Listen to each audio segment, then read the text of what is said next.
meaning of grapes involved unrioting cooperative church without.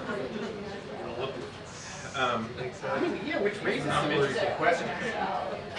Does the Supreme Court ruling cover actions taken by the WHCA president That's some of our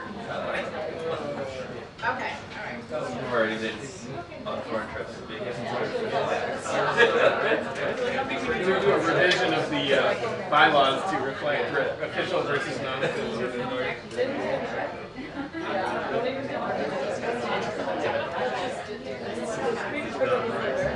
Hey, good.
Other than the world ending.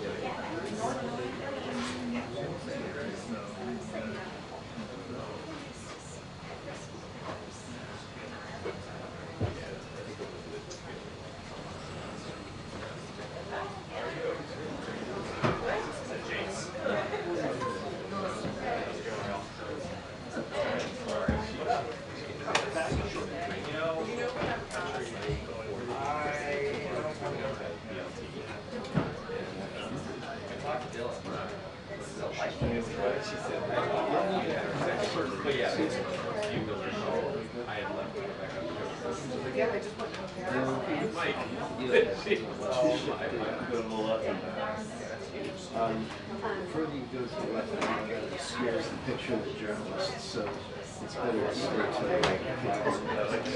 Mr. Visor. it's far over that way.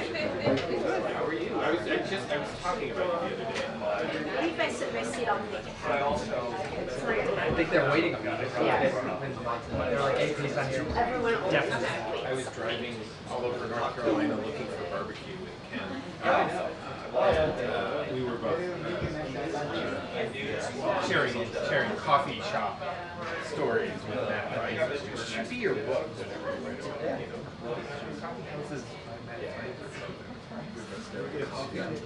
Sharing various places.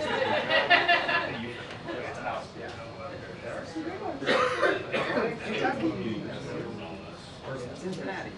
My various passwords.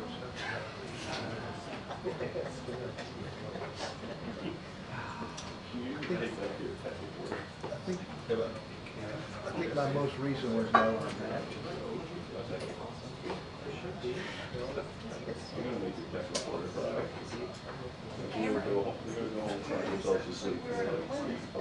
Between that and the rap, it was like, is this actually minutes? I know.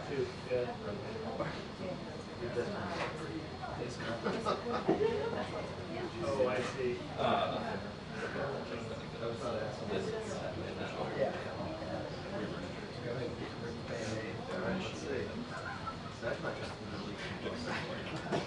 you know, we got to do a whole review. We got to do that. Just like that.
Because we're lemmings, we're little sheep who just arrive here when they tell us to.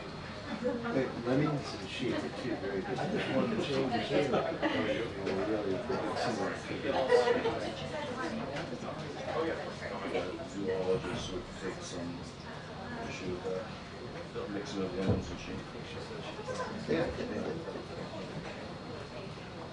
I got the sentiment. I appreciate it.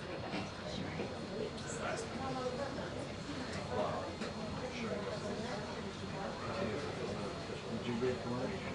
No, you? I had a snack in my computer bag. I mean, I have grapes at my desk. I think it goes in and out. Says the Wi-Fi doesn't work. It's not working on my laptop. I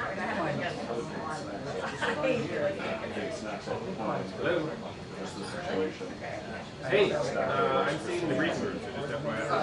The snack that I just had was something I took off the plate. It is not. Yeah, the Wi-Fi is working. Oh yeah. Take this moment to show us stay at go and not accept the role. Yeah. That's totally very kind knowledge. You're never going to get. So I think so. I didn't. Yeah, I can't remember Thank if you. you sent that around, but yes, it sounds like he may be back in Rome.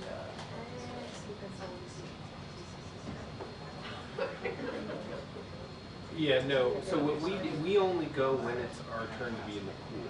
So I cannot tell you now whether that will. I just don't think we know yet. I can sort of poke around here and see, but I'm not. Yeah, his face was stricken. We can, yeah, we can use that for sure. Yeah, I mean, I would check with him to see what his availability is kind of ahead of time.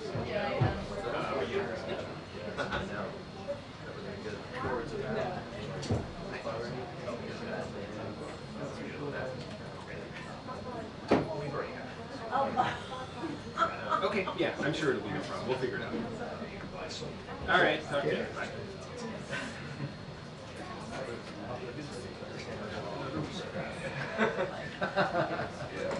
Sorry, he's got a wedding to go to. Yeah. Okay. Did I say that out loud? Yeah. Just making sure. Right, exactly. That's basically exactly what he said. I'm like, well, we go when it's our turn to go, David, which is generally.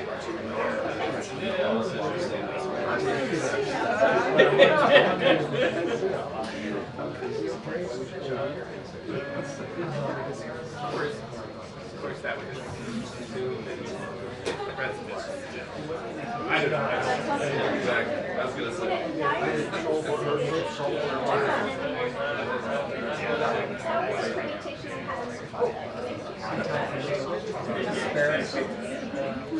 Go to Rehoboth and her there was actually some, my wife told me she got masters in classes in ancient. There was apparently some Roman like emperor or whatever at one point who like was really like despised, and he left Rome and went to vacation on some like island off the coast of Italy. Never showed back up again. Just stayed there for the rest of his life. Never.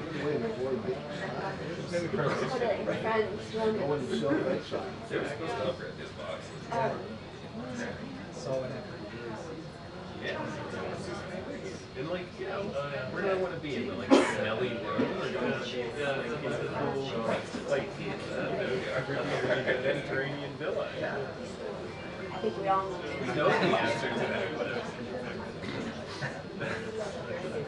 That'd be a good tweet, actually.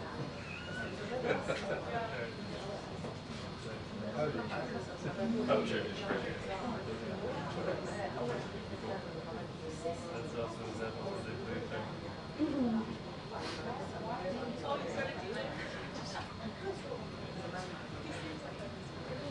And you have he used to be.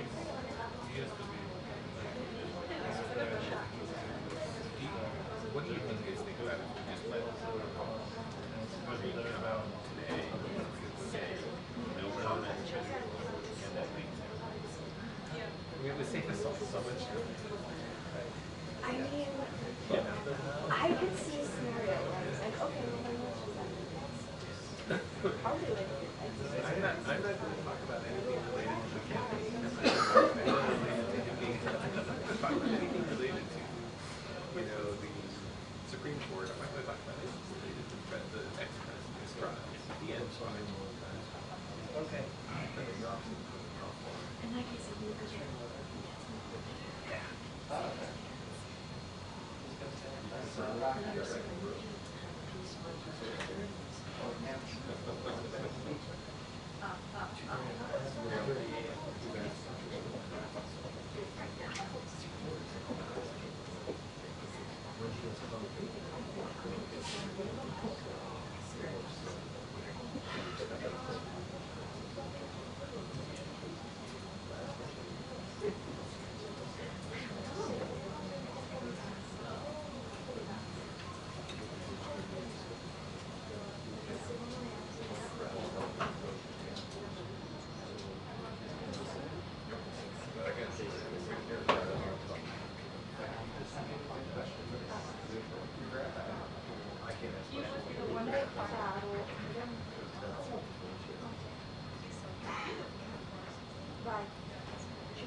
So I just got permission to fly from the Max's location. I went through. Yeah, but I just got it.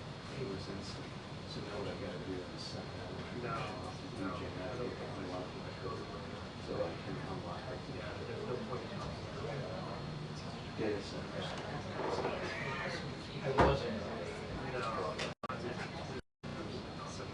That gave me the stress. So, it's his dude. We got one. Yeah.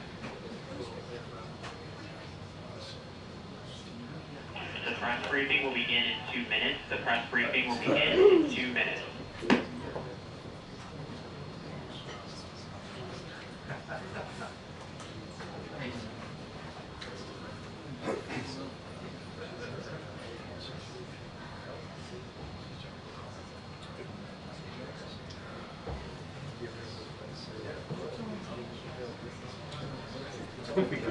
She looks like she's marching down the yellow brick road.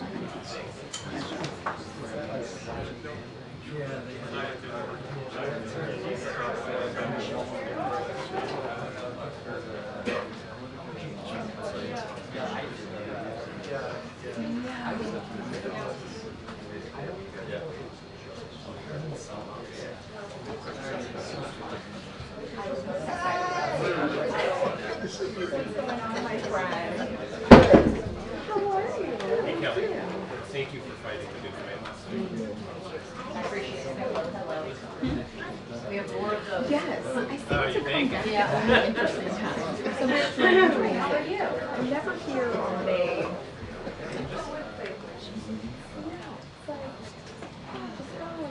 Good to see you. It's nice to see you too. Well, it's great.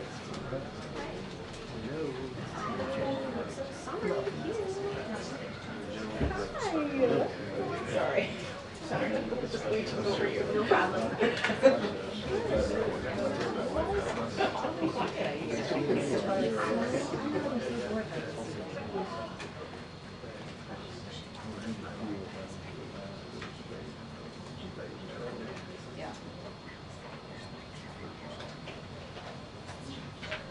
Hi.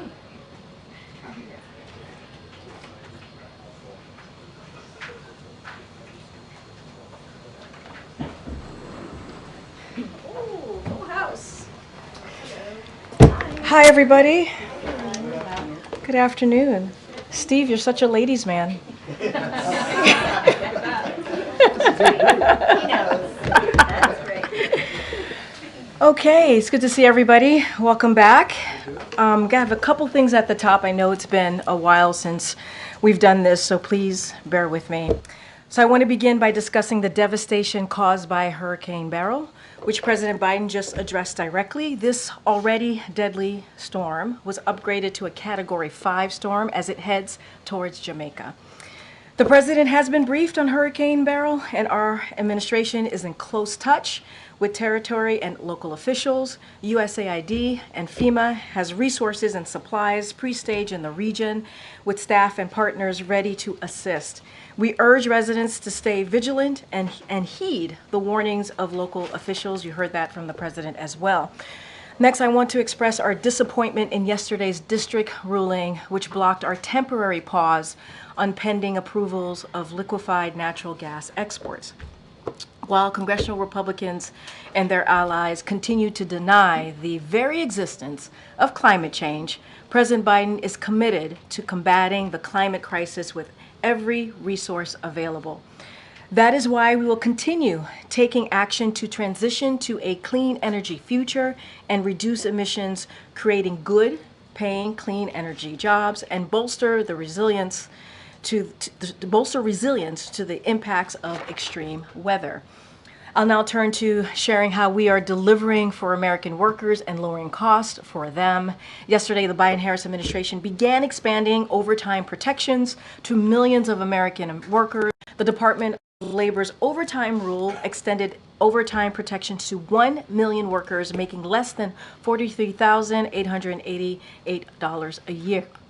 And next year, it will extend protections to another 3 million workers by increasing the overtime threshold to $58,656. That means higher paychecks or more time with family for millions of workers. While elected Republicans side with big corporations and special interests to try to deny workers these protections, President Biden is fighting for families. As a record Americans travel for the 4th of July, President Biden is taking action to lower gas prices. Today, we announced the sale of 1 million barrels of gasoline, which will lower gas prices, particularly in Northeast states such as Maine, New Hampshire, New York, New Jersey, and Pennsylvania. While President Biden has unleashed record energy production, including affordable clean energy, congressional Republicans are siding with big oil to give out tax cuts while keeping prices high for families. Now this week, the president and his administration is marking the 60th anniversary of President Johnson signing the Civil Rights Act of 1964. This landmark legislation prohibited discrimination on the basis of race, color, religion, sex, or national origin, and serves as the legacy of generations of courageous and extraordinary Americans who fought to fulfill the promise of our nation.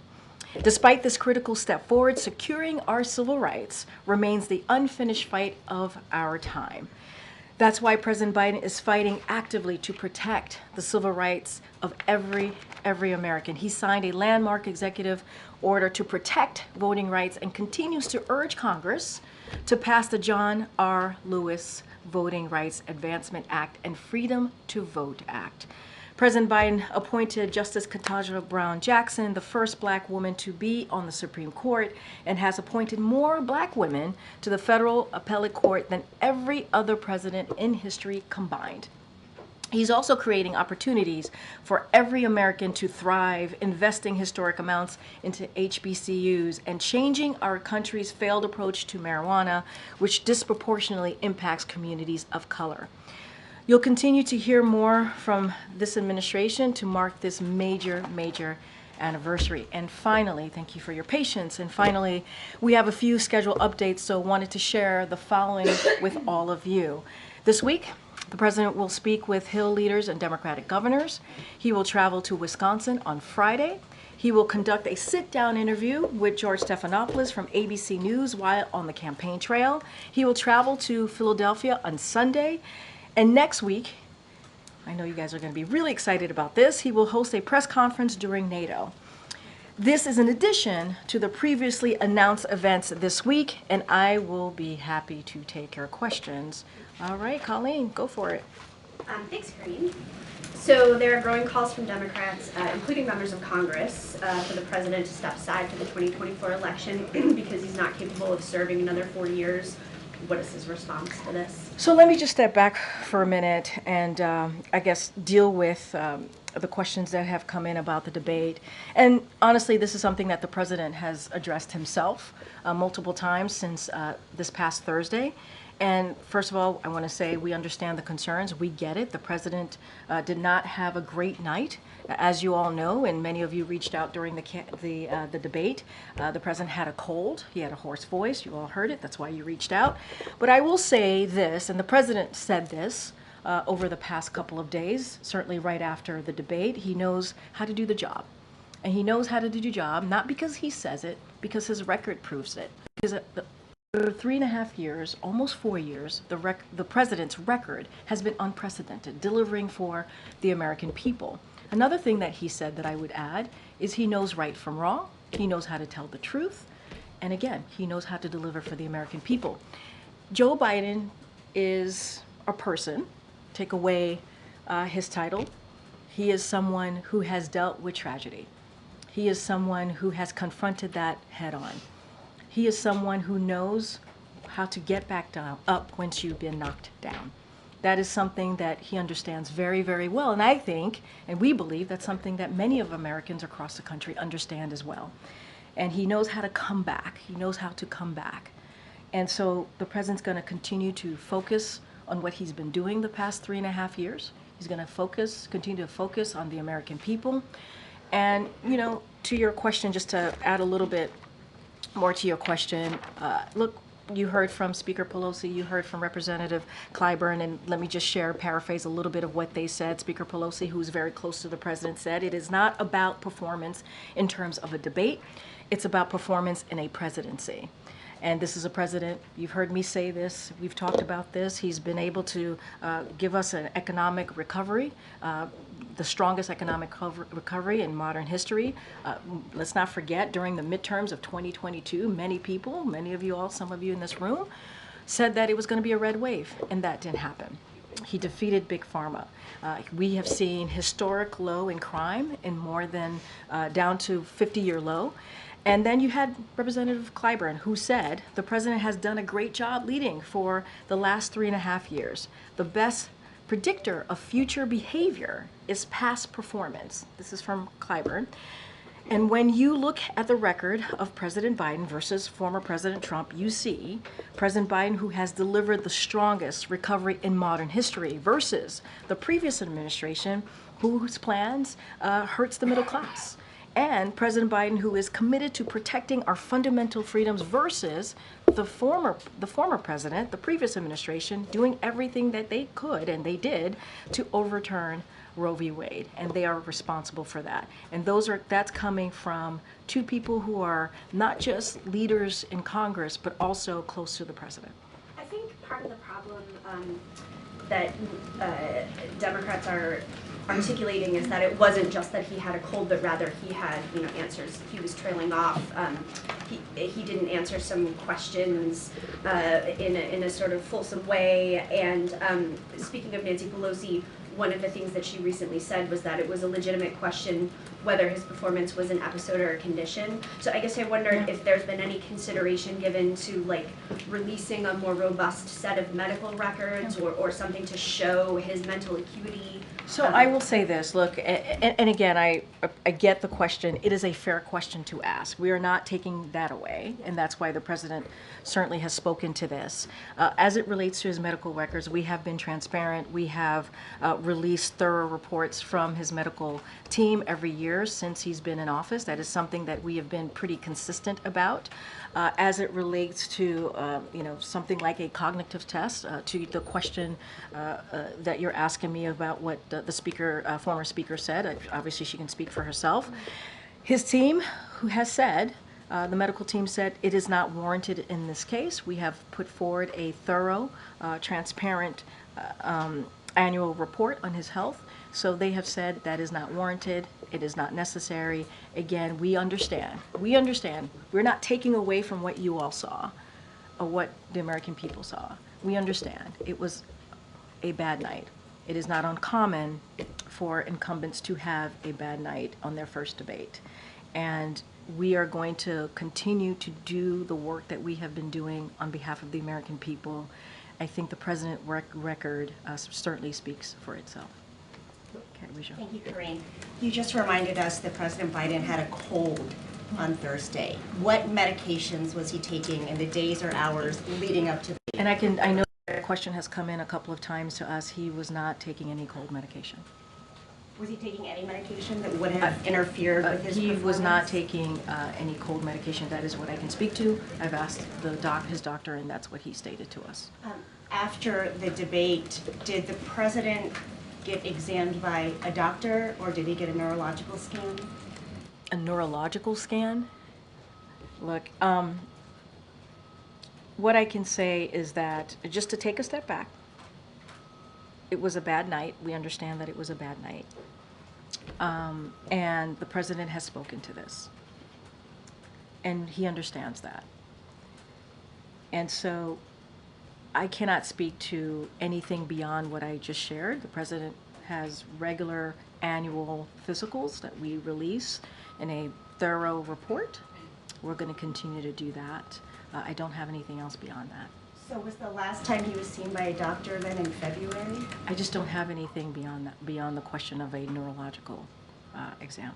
Okay, well, you continue to say it was just a bad night, but is there an explanation then for why it was so bad?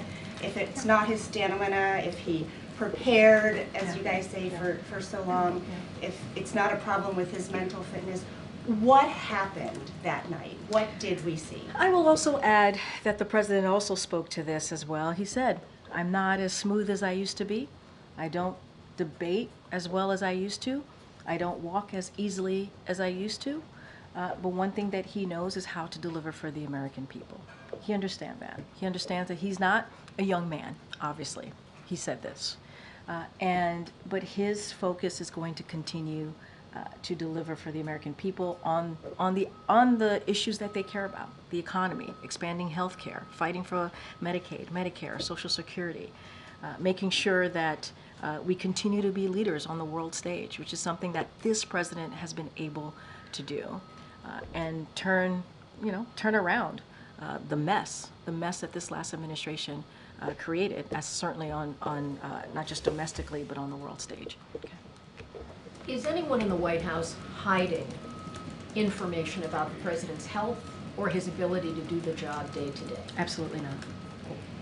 Given the fact that it's more than a bad night when his political future is threatened, would he be willing to provide more medical information? Would he be willing to have Dr. O'Connor provide more to answer these questions?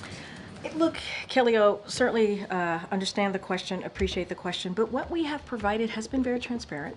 But it's has not been recent. has and been the country watch. But February was this year. It wasn't too long ago. It was indeed this year, and we provided transparent report, a thorough There report. are many Americans who were concerned about his capacity. Was he okay? What happened? And we've now gone several days where he has only done teleprompter comments. He has not taken questions. I know you've announced a press conference. Yeah. We appreciate that. An interview. We appreciate that. Yeah. But there is a period of time here where the public is trying to understand what happened. Yeah. And the president could help to answer that by engaging with us in an unscripted way right now. So let me just say a couple of things. There's a couple of things that you said that I do want to address. Number one, less than an hour after the debate, he went and he engaged directly with the American people, right? He went to a watch party. He was in a room with hundreds of supporters who watched the debate. And when he walked in, they cheered him on. And he did a photo line with them for some time. Some of your colleagues had an opportunity to speak to these supporters. He did that. And that was something that he was able to do right after. And then we stopped at a Waffle House, as some of you all know, and spoke to a packed restaurant. So he spent some time there. Then the next day, he went to North Carolina, spoke in front of hundreds of supporters there who said, "We support you, Joe. We love you, Joe." And so he was able to do that. In those, after the debate, he went to 4 states and engaged with supporters, engaged with American people, everyday people, heard directly from them. And let's not forget, when we landed in North Carolina, I think it was like 2 a.m. in the morning, he engaged with supporters there as well. So the president has been out there. He's been listening to supporters. It's something that he loves to do, not just supporters, but American people out there, everyday people who appreciate what he does, who wants to hear more from him, as you just stated, and got that opportunity to do just that. I think it matters that he's going to do an interview on Friday. I think it matters that he's going to go to Wisconsin and do that, right? Engage with everyday people. We're going to continue to do that. Nothing has changed in that regard. We're going to continue to be out there. He's going to be in Pennsylvania as well this weekend, as I just stated. And one more. We're reporting that Hunter Biden has been in some meetings with senior advisors. Why is the president's son involved? So a couple of things I saw that reporting as I was coming out, so a couple of things there. Look, the president, as you know, is very close to his family. This is a holiday week, 4th of July. He spent time with his family, as you all know, and reported at Camp David. Hunter came back with him and walked with him into that meeting, that speech prep, and he ended up spending time with his dad and his family that night. That is basically what happened. It is a week where there's going to be more family members who are going to come to the White House. I'm sure you'll see some of them on 4th of July. Many more are expected to be here. No issue with family being in the White House. The question, though, would be, is he participating in meetings with senior advisors? What I can say is that he came back with his dad from Camp David. He walked him into the speech prep, and he was in the room. That I can tell you, he was in the room. Anything else coming out of that reporting I can't speak to, but I can say that, he's close to his family, which is not unusual. They were together at Camp David. They came back together. You're going to see a lot more family this week. Okay. Okay, Karine, I want to go back to that question that Pelosi raised earlier today. Sure. Pelosi said it's a legitimate question to ask if this is an episode or this is a condition. Which one is it? Well, what I can tell you is that he had a cold and a bad night, I would not see this as an episode. I would see this as what it was and what we believe it to be, which is it was a bad night. And he did, on top of that, he had a cold. And that is the reality of the situation. That is the reality of what happened that night. You've certainly seen the reporting out there that this is not just a standalone instance, that other people are saying that this has happened before. One, do you see these as legitimate questions? And also, are you being straight with the American people on this? I see it as a legitimate question. I do. And I have said it is a fair question to ask. The president sees it as a legitimate question. And I think also the president saying, I am not a young man. I'm not as a smooth talker as I used to be. I don't walk as easily as I used to. I don't debate as well as I used to. I mean, the president is admitting and saying, and this is not the first time, right? He's talked about his age. He's joked about his age many times before. And so you heard that directly from, and we are acknowledging what people are seeing. But we do believe this was in this instance, it was a bad night. Is he disabled? No, and let me finish with your colleague, please. And I know, but shouting out, come on, you know better, come on. Just one final question. Immediately after the debate, we started to hear the concern from Democrats on Capitol Hill, calling it just flat out a disaster.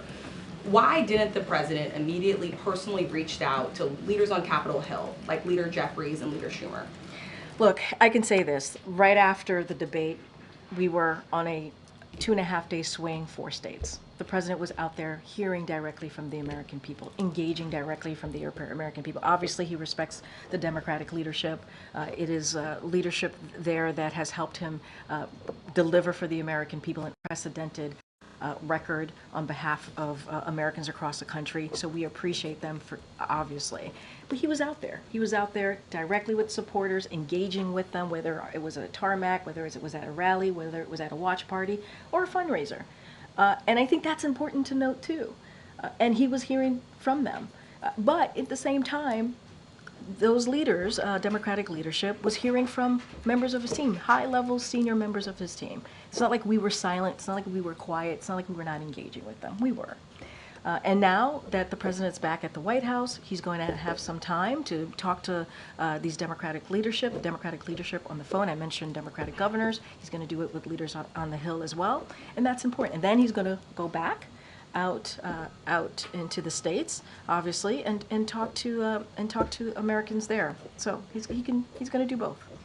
What's his message going to be to the Democratic governors and Hill leaders when he talks to them? So I'm not going to get into a private conversation. We wanted to share these meetings. I know it was getting out there, it was floating out there, and I know it was, and we just wanted to confirm that that we were indeed having these conversations. But we normally, as you know, our posture is not to dive into private conversations.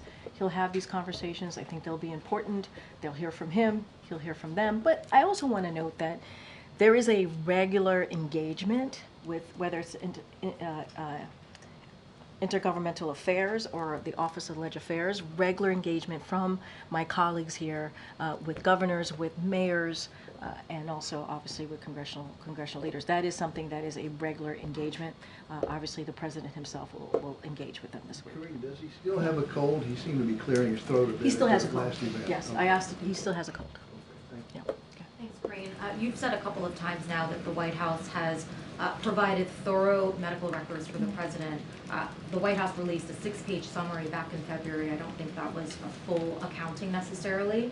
And Dr. O'Connor in that memo described the president as, quote, a healthy, active, robust 81-year-old male who remains fit to successfully execute the duties of the presidency.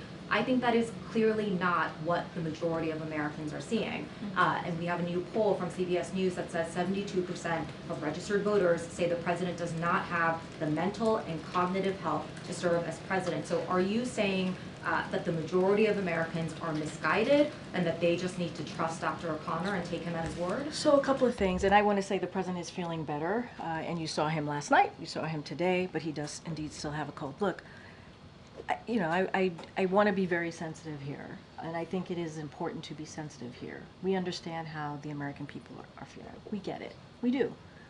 And I do not want to take away from that. I'm not going to speak. I know that there was, you all did a poll, CNN did a poll. I'm not going to speak to every poll. I'm just not going to do that. And also, I'm, constraints in doing that as we're heading into an election in November, as you know. What I will say is majority of Americans also support the work that the president has doing in a sense of his agenda and what he stands for, what he's been fighting for, whether it's reproductive rights, whether it's an economy that works for all. And that is something that the president is going to continue to do.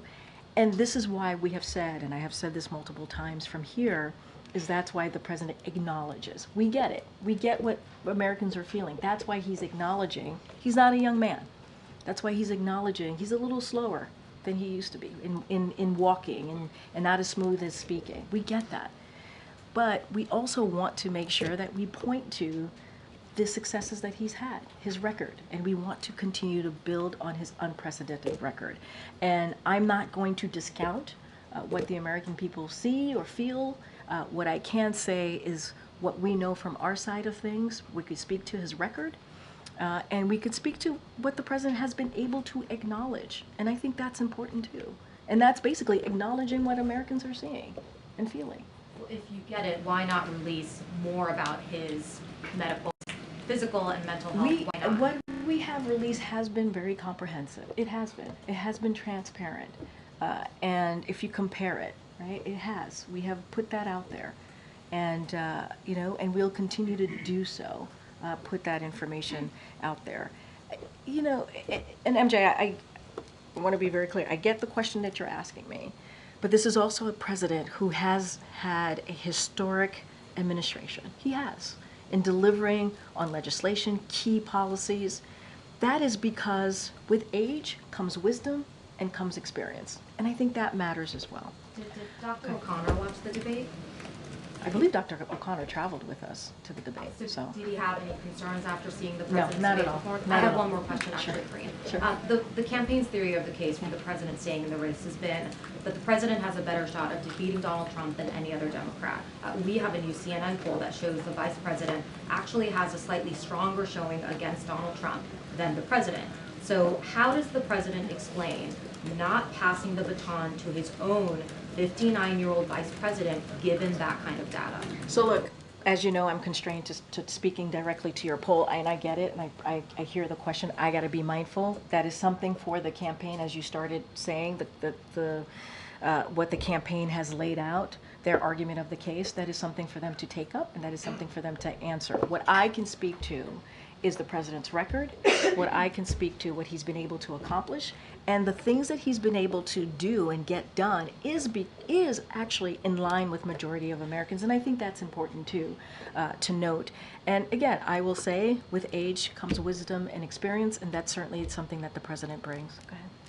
Karine, we've seen some real anger expressed by donors and Democratic officials, sort of how you guys have handled the president, shielding him away from impromptu settings and denying, excuse me, until last week that there had really been any age-related slippage. So I'm wondering if you guys have had a moment to reflect on that strategy, any regret over it, and if, what you would say to folks who think it's arrogant for there not to be either changes towards that strategy or with some of the personnel that are around the president. And you're talking about the strategy specifically about who's around the president? Is that what you're... Well, I think it's two parts, yeah. Right? One is a kind of small, concentrated group of aides that have been with the president for a very long time, and the other is sort of systematic decisions to shield the president from the impromptu moments that we've seen in previous administrations, whether it's press conferences or interviews or,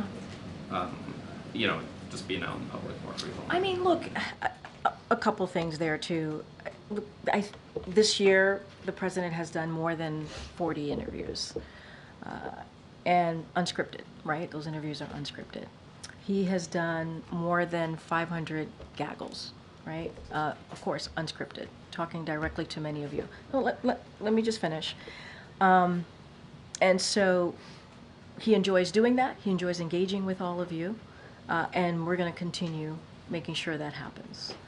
I will say this is a obviously, this is a president that was a senator for 36 years. He was a vice president, as you all know. I'm just repeating things that you all know, for 8 years. And so he has long time, advisors that have been here with him for a long time. I don't think that's unusual.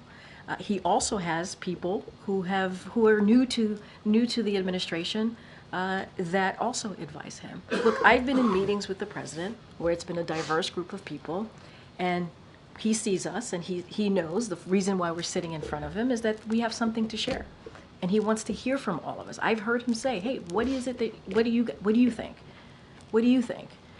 And so my experience has been that world is indeed open. And that he does get to hear from a diverse group of people. That has been my experience. But it is not unusual for someone who has been around for that long of time to have a group of people that's been around him for a minute, right? And I think that makes sense. There's nothing about that is nonsensical. That actually makes sense.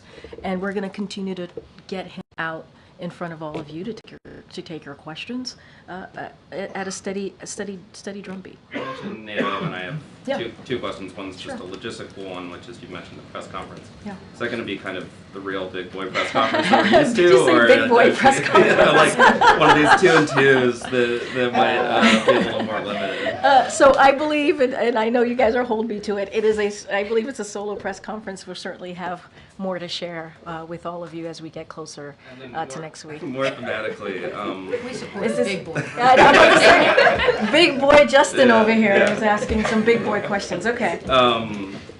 What do the president's not the only leader Yeah. that's entering that NATO conference. A little bit on the back foot, Emmanuel Macron has had some electoral losses. The UK is obviously going through a big election right now. With all these leaders kind of coming in to DC a little bit diminished, how is that changing how you're looking at the summit and what is possible to accomplish with it? Look, it's a good question. I think one thing, as I talk about the president's record and what he's been able to do, right? He's been able to strengthen our worldview, the way that people see us across the globe, other leaders, our partners and allies, because of that experience. Again, with experience brings, with age brings experience and wisdom. And I think because of that, the president has been able to build a coalition. If you think about Ukraine and the aggression from Russia and what Russia has done to Ukraine as Ukraine continues to fight that aggression, to fight for their freedom and democracy, the president was able to bring 50 plus countries to support Ukraine, to support their fight.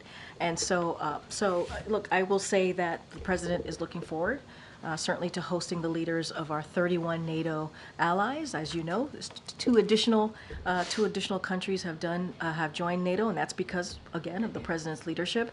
And next week in Washington, D.C., as you know, the historic summit is to mark the 75th anniversary of NATO's founding. So for 75 years, NATO has kept us and the world safer. And under the president's leadership, our alliance is stronger, it's larger, it's more united than ever. And so I think what you're going to see is that displayed next week right here in Washington, D.C. And I think I think you all would agree that the president played a very, very, very big role in where NATO is today. Okay, Jackie. Thank you, Karine. The administration strongly criticized the media for clips showing the president appearing to be confused, freezing at times, and you called it cheap fakes, misinformation, disinformation. In one case, even implied that it was the product of artificial intelligence, calling it deepfakes.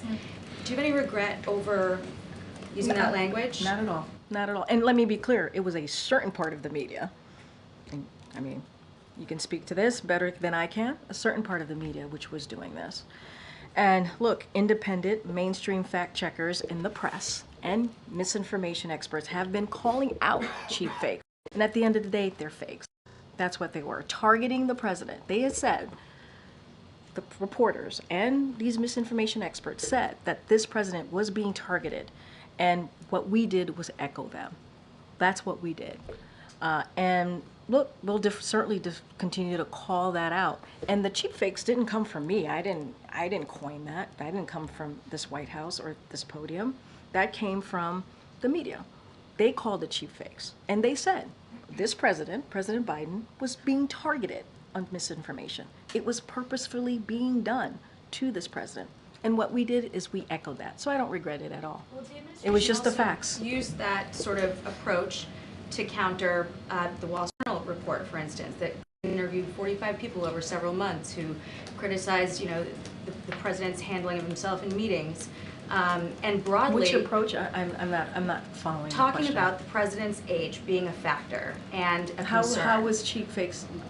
I don't understand where cheap fakes. The approach from the White House to criticize the reporting, to basically cast the reporting as not true. And broadly, this has been, the reason I ask is like the administration's response to our questions often seems to be, don't believe your lying eyes, the border's secure, Afghanistan withdrawal was a success, inflation's transitory. So is that going to change? I mean, you just laid out, Jackie, you just laid out a bunch of things, so just give me a second here. First of all, I think this is a give and take, right? Even in this briefing room, we go back and forth. I go back and forth with you, with your colleagues, with everyone here. And I think we have a right to say if something we don't think is true or something we think we want to push back on. That is a right for us to do, just like you have a right to push me and say, actually, our sources or our reporting say this. I think it's a give and take. This is what makes what we do in this room almost every day. This is an exercise of democracy. This is an exercise of freedom of the press. That's what we're doing here. And I think if there's some reporting that we don't believe to be true, I think it's okay if we go back and forth and say, actually, we don't think that reporting is true, right? And so I don't see anything wrong with that. That is what this is. That is what this is. This is what we actually do on a daily basis. This is how we lead the world, on making sure that journalism exists and you all have the right to do your jobs. But, we also have our right as the press office here in the administration, if we don't believe something is true or we want to share our side of things, that we do so. Look, on the other things that you just listed, I've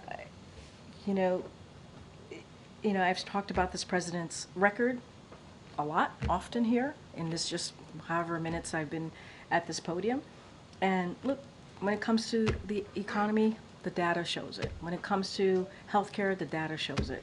Afghanistan, obviously, it is an important conversation to have, and that is something that the president wanted to do and end a war, and a forever war. He wanted to make sure that we stop putting our young women and men in harm's way. And that is a difficult decision to make. It is not an easy decision to make. But he's the president and commander-in-chief, and he wanted to make sure that we got our armed troops out of harm's way. And so I honor and respect our back and forth, and it is always an honor and privilege for me to do this job, and I will continue to do that. Go ahead. Thank you, Karine. No, Michael. Okay. Oh, Mike, go ahead, Michael. Okay. I have two big boy questions. Medium boy, I don't know, whatever. First, does the president intend to spend most of his days in July on vacation in Rehoboth and Wilmington? We certainly will have more to share on what his schedule is going to look like for the rest of the month. I don't have anything to share at this time. I can assure you the president will be out and about talking directly to the American people. I just laid out the next couple of days. I don't have anything to share beyond beyond NATO, right? As you know, there's going to be the NATO summit next week, so I don't have anything to share beyond that. But the president will be out there talking directly to the American people. I have to be mindful. Obviously, we're in campaign season. The campaign could speak more to what his schedule is going to look like specifically. Okay. And then the second question, we just posted a story, which probably I'm not sure you've seen because we just posted it in the middle of the briefing, but in which many people that we've talked to describe an accelerating series of episodes, moments when, over the course of the last several weeks, the president appeared confused or listless or would lose the thread of a conversation in private 7 in Normandy, at the White House. Not all the time, not saying that that's the way he is all the time, and that there's clearly moments people say that he's forceful and with it and all of that. But these people suggest that that what happened, what Americans saw at the debate, has a precursor. What do you say to that? So I want to be mindful and respect your reporting. I have not read it. I have not seen it, so it's hard for me to respond to it directly. But what I can speak to more broadly is that I have engagement with the president pretty regularly. What I see is a strong, resolute president who's always willing and able to work on behalf of the American people. I do not know who these folks are that you speak of, so it's hard for me to talk about that and to speak to that. I can just speak to my experience and go back again on the president's record and what he's been able to deliver on behalf of the American people. So I just do want to be mindful. I guess just one follow-up. Sure. Is 50 million plus Americans saw the debate last Thursday. They get a very different story from you. You just described a very different sounding president.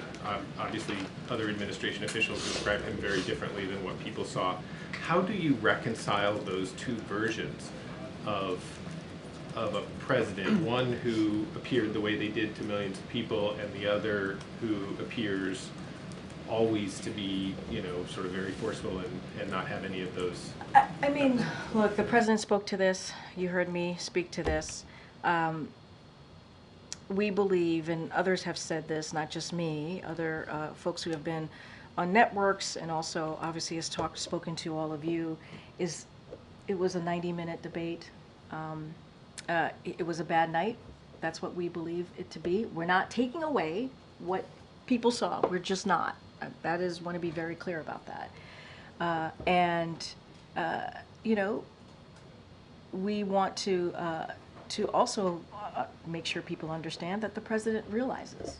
I keep saying this over and over again. He said he's not as young as he used to be, and he has addressed this over and over and over again. But you saw him last night, right? You saw him last night. You saw him at the rally. You saw him at the watch parties. There's been many instances. State of the Union. You saw him take on Republicans by himself, and what was happening back and forth in the State of the Union. There has been also many instances where the president has really showed his strength and resolute that all of you have seen and commented about it.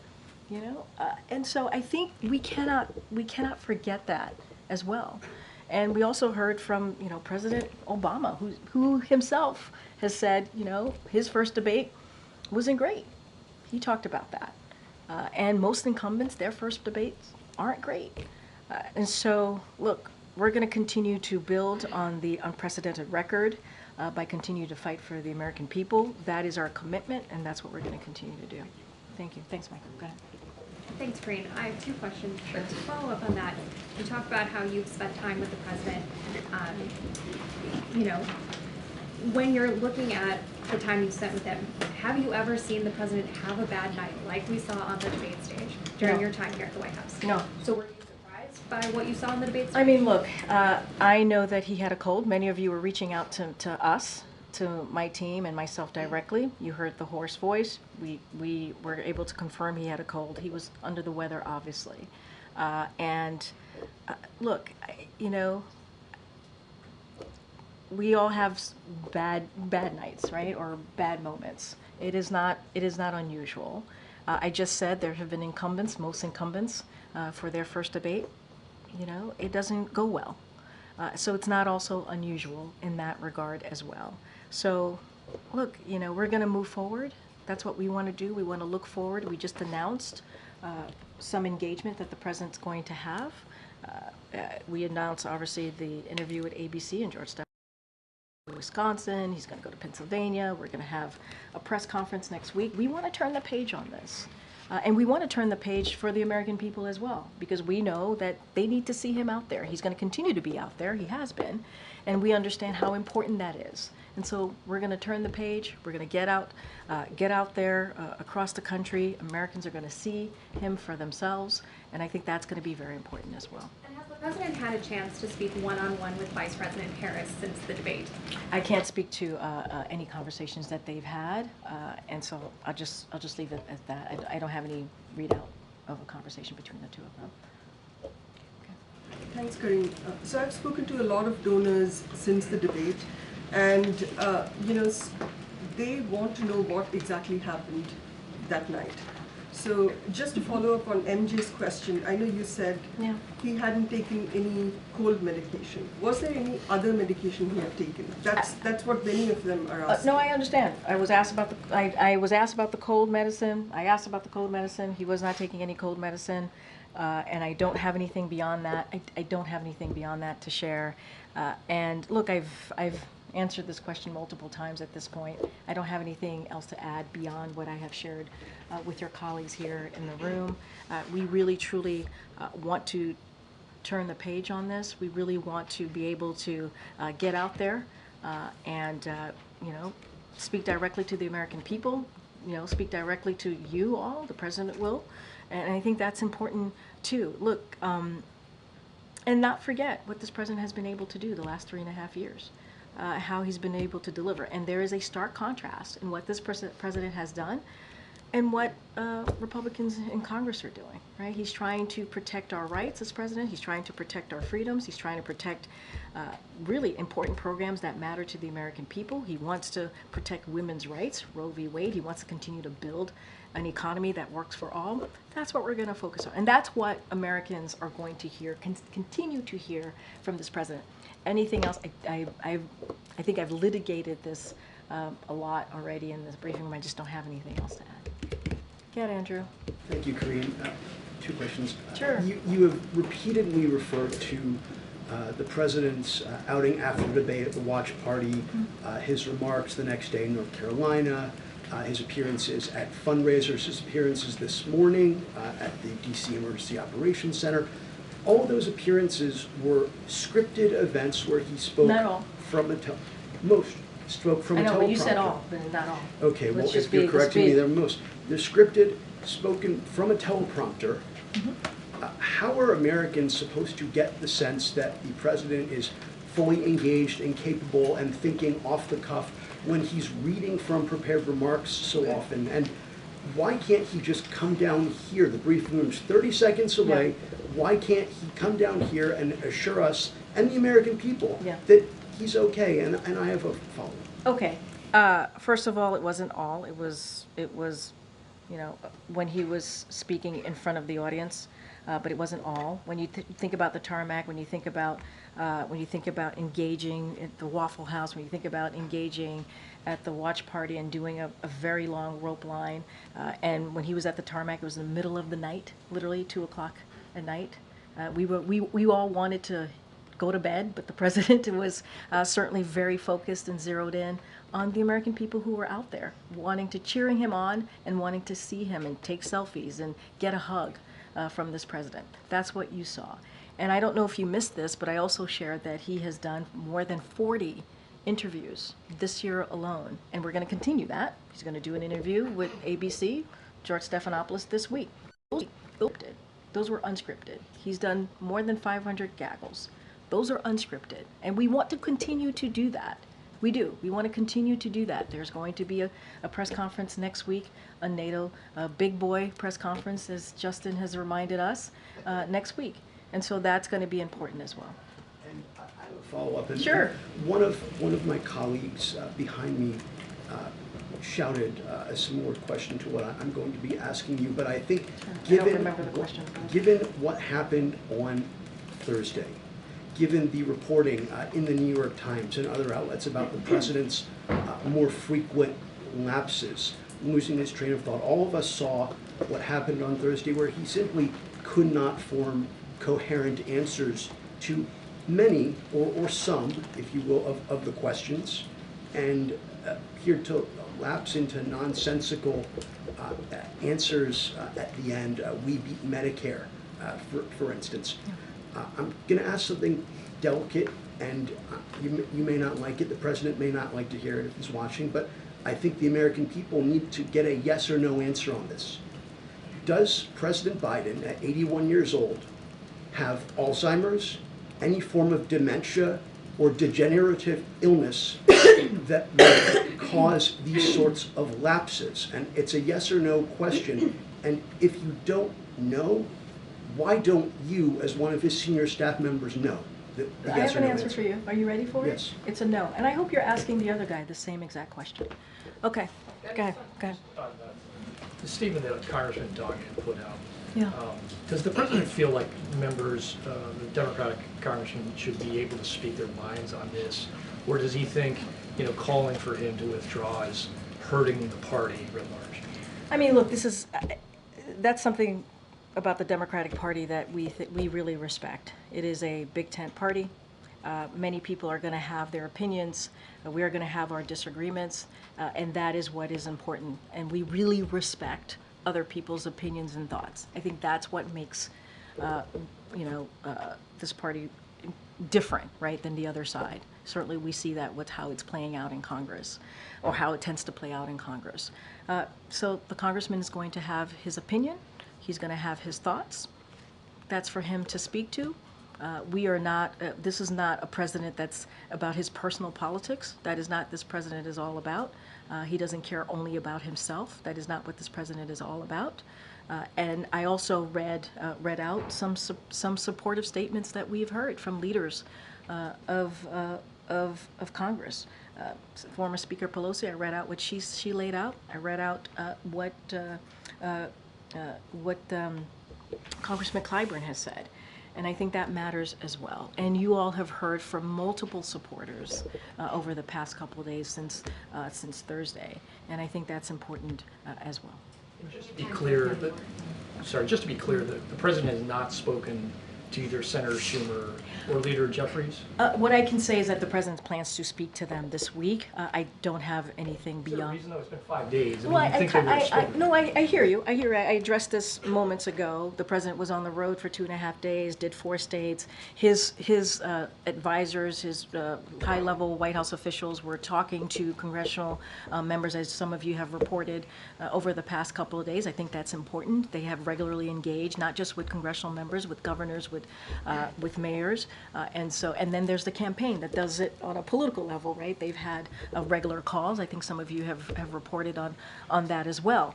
Now this week, the president is going to take some time and talk to those congressional members, and as I stated, also to Democratic governors tomorrow. Okay. You've mentioned that sometimes the candidates have a bad first debate. There's been a lot of discussion going around, and of course no decision yet, but that maybe there isn't a second debate.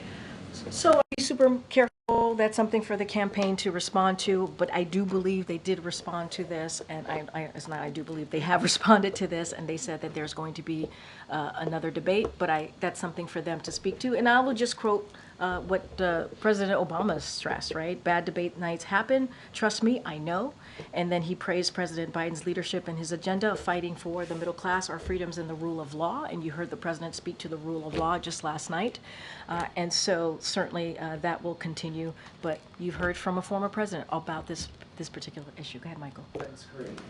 Obama was 51 during that. I kind of knew you would say that. Debate. I knew you would say that. But he's not the only one. He's not. It has happened in the past. First debates for incumbents, sometimes is not their best. I know you've said a couple times that you want to turn the page. Yeah. The issue, I think, the core issue here is that you can't turn the page on age. Yeah. Aging decline is a one-way street. Well, so right. At the end of the day, right. These are the questions you're getting now. What are the questions you're going to be getting in 2 years or 3 years? I have thoughts about 2 years, 3 years from now, but look, How can you or anyone say that you have confidence that he can be in this job at that time? Look, here's what I would say to that. We are not turning the page on age. That's not what we're doing. We understand. We get that, right? The president said, I am not a young man. He said that. We get that. We understand how the American people feel. What we want to continue to do is deliver for the American people. That's what we want to see. That's what the president wants to do. And that's the turning of page. Let's continue on the successes, on the unprecedented successes that this president has had. And on issues that majority of Americans care about, healthcare, economy, those are things that they care about. Democracy, freedom, fighting for the rights for women to make decisions on their bodies.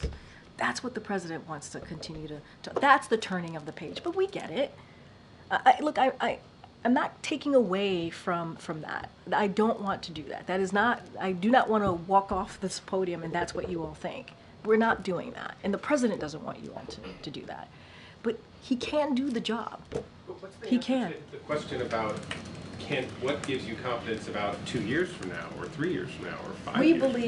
We believe that this is a president that is able to continue to deliver and build on the unprecedented success that he's been able to do. That's what we believe. We believe, and he believes it. And he is determined and committed to doing that. And Michael, and I think the thing too that's important is we have been able to do things that most modern presidents haven't been able to do, and that matters as well. I know you guys are trying to get me to look into the future, but what I can say to you is this is a president that is committed to doing that. I'm not sure anybody doubts that commitment. Yeah. I think the question is, given the performance, and I apologize. No, Michael's like, no, you take it. I mean, I just think the question, it's about, it's the way we look at our elderly parents and grandparents. It's, you